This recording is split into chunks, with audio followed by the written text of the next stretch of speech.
Hello and welcome to the lecture related to Chapter 10 of your textbook on Prevention and Crisis Services. In this presentation, we're going to spend a little bit of time talking about prevention and then move into de-escalating crises and then focusing on suicide. So let's get started with a brief discussion about prevention.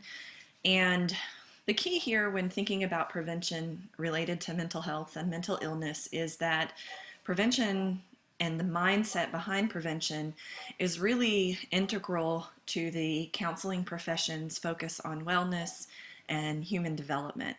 So part of putting our attention and efforts into prevention is part of pushing the agenda of wellness and people being allowed to develop in a way where in the right environment they'll kind of naturally gravitate towards developing in a positive direction. And now the potential for development is different for everyone, but that the movement of development always goes in a positive direction if in an optimal environment.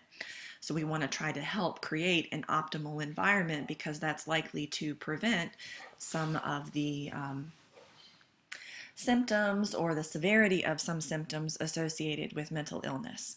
And we might not be able to totally prevent all mental illness. We might not be able to actually prevent the onset of a disorder, but we might be able to delay the onset or prevent some of the side effects or lessen the severity of some symptoms. So a key to focusing on prevention is to think about what is it exactly that's being prevented. And in the case of trauma, you might try to actually prevent the precipitating event that resulted in trauma. So you might try to prevent exposure to disaster, exposure to abuse, exposure to violence. And so your prevention efforts would be focused on reducing those things. When it comes to depression, what you might be trying to prevent is a recurrent episode. You might try to prevent the depression from progressing to something more serious, and you might try to prevent it from ever reoccurring again in the person's life by changing habits and lifestyles. And if you think about your own life and you think about your own habits, you probably have a pretty strong sense of some of the things that you need to be doing or should be doing or could do more of to help strengthen your own resilience and promote your own wellness. So when we're working with our clients, we kind of want to think about being a guide for our clients and helping them to promote wellness in their own lives. A good way to maybe think about this is if you think about somebody who is a golfer and they're a professional golfer such as Tiger Woods. Tiger Woods pays his caddy quite a bit of money.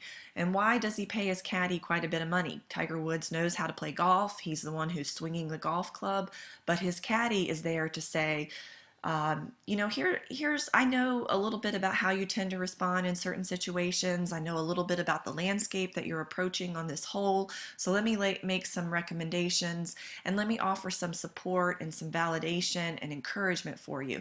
So if you think about in that scenario, a person moving through their life, really being the expert on their life, being the Tiger Woods of their own life, and you as a counselor being the caddy who's there kind of on the side, making some suggestions, making pointing out some things about the environment that the person who is performing the golf strokes might not have noticed, bringing in some research that they've done about conditions and the nature of the course, talking about some of the other players, also providing a lot of validation. So this real supportive role on the side to help promote in the counseling situation to promote wellness and to encourage everyone to be a leader of their own habits and lifestyles. So at this point, if you'll see here on the slide, it says consider Ellen Sachs. If you'll return back to Blackboard and watch the video that's loaded there about Ellen Sachs, she is a person who has had a very successful career, and she's also had a lot of struggles with schizophrenia and multiple hospitalizations. And I'd like you to watch that video and think about what could be prevented related to the things that Ellen Sachs has experienced. So we might try to prevent her from having a psychotic episode again.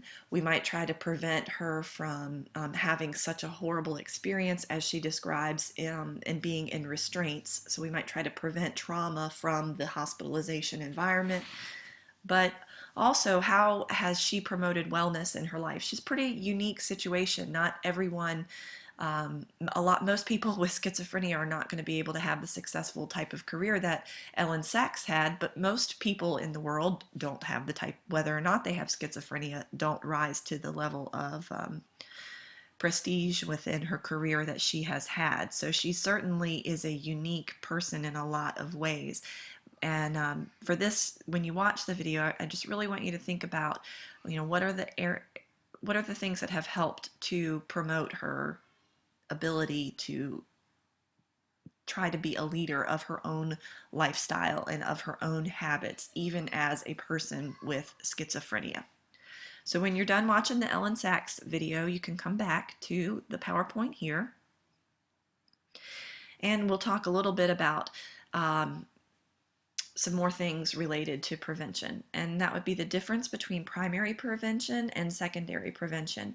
And primary prevention really focuses on the efforts that we as counselors make to prevent onset of the illness or the trauma. And secondary prevention is related to what I was describing after someone already has an illness, and we try to prevent it from getting worse or recurring or being more severe. Let me brighten up my screen a little bit there for you. One of the best tools that we have related to prevention is to do early intervention, and this applies to mental health issues, and this also applies to substance abuse.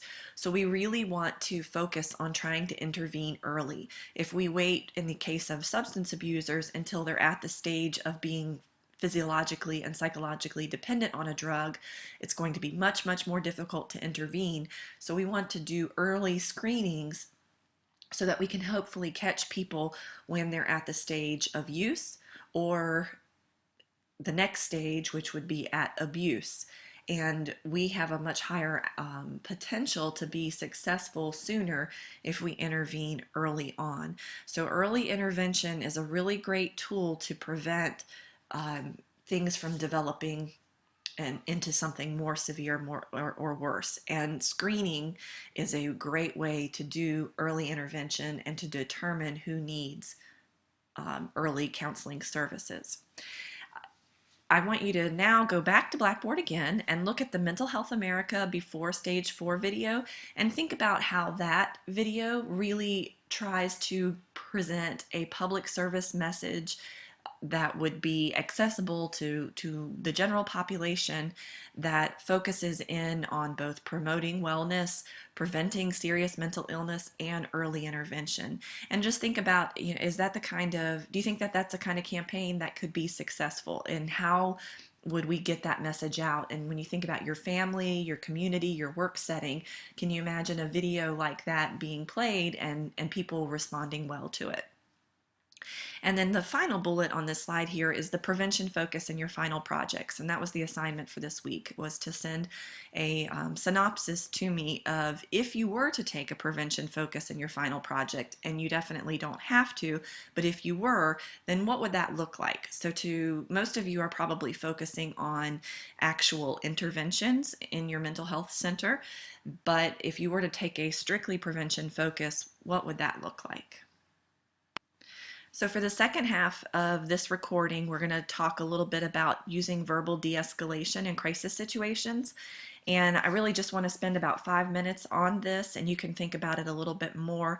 This presentation is adapted by another presentation that was used to talk about people de-escalating crisis situations even when the person de-escalating was not a counselor. So as we move through these slides, I want you to think about how the law enforcement community and school professionals would be using these de-escalation strategies in crisis situations that they would encounter. We know that our law enforcement is likely to encounter people with mental illness. We know that teachers and school School resource officers and school personnel are likely to encounter students with behavior problems, and what we hope is that those folks will take, rather than a punitive approach, that they would take more of a preventive approach and try to de-escalate those situations so that they did not get worse, and then ultimately end up being able to be helpful and rehabilitative to the people who are in the crisis situation, again, rather than being punitive. So as a counselor, you learn a lot of skills about how to de-escalate a situation.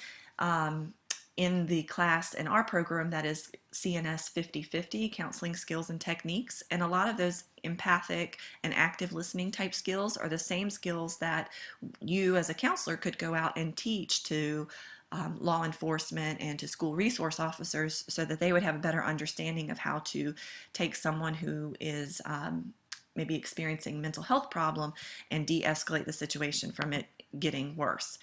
So as you read through these tactics, you should hopefully see that these are very similar to the tactics that you do learn in CNS 50/50. I'm not going to read through all of them in the interest of time. I do want to make the way through these slides, but at any point you can pause the video, read through these yourself. As you focus on de-escalating, you really want to make sure that you're open to not judging, that you're actually really are listening, you're not being critical, you're not doing name calling, and you don't need to engage in a power struggle. Now, power struggles, if you are the person in a situation who is not in crisis, you have the power. And you don't need to prove that to the other person. You don't need to dominate the other person. Just by being the calm one, or the relatively calm one in a situation, you have the power. And so the other person who's becoming outraged or hysterical or enraged is someone who is in a disempowered position. And at some level, they know that and they feel threatened. And that's part of why the situation escalates. So you don't want to provoke that by expressing your dominance in an effort to try to get control of the situation. When you are de-escalating, you really want to express to the other person that you're on their side by saying things like, really clearly, I want to help you. And you want to do lots and lots of good listening. You can go back through and review the steps to being an empathic listener as you learned in 50/50, making sure that your body language is very open.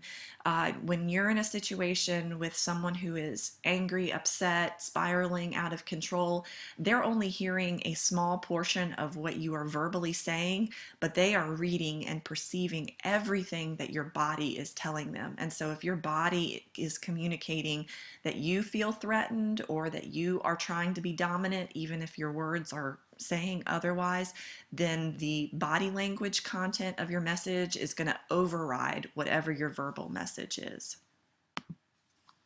So obviously, no finger pointing, no shoulder shrugging, rigid walking, a clenched jaw, fake smiles, fast movements. Those are things you would want to avoid. And it's key here to think about how difficult it is to remain calm, because in those situations, I don't know about you all, but if I were in a crisis situation with someone, I might do some of these body language things out of my own anxiety and my own worry about, ooh, am I going to be able to handle this situation? And so you have to be very present, do a lot of breathing, do a lot of body scanning to make sure that you are noticing where you're holding on to stress and tension in your own body, and then letting it go, so that you can use your body as a tool to communicate effectively to get your job done. And your job in these types of situations is to de-escalate. Here's some real specific things related to eyes, some real specific things related to personal space that emphasize not only giving the other person personal space, but keeping a personal space distance that helps to reinforce your own safety. Making sure that your posture is appropriate, protecting yourself, being very, very intentional about the tone of voice that you're using.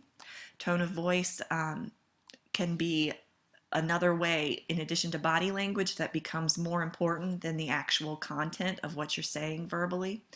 This is a great way, if you take this slide and you pause it here and you go through and you read that sentence in red, I didn't say you were stupid, and then repeat it again, but put the emphasis on the red word in each of these bullets. I didn't say you were stupid. I didn't say you were stupid, and so forth. You can see how the inflection of your voice can really change the message.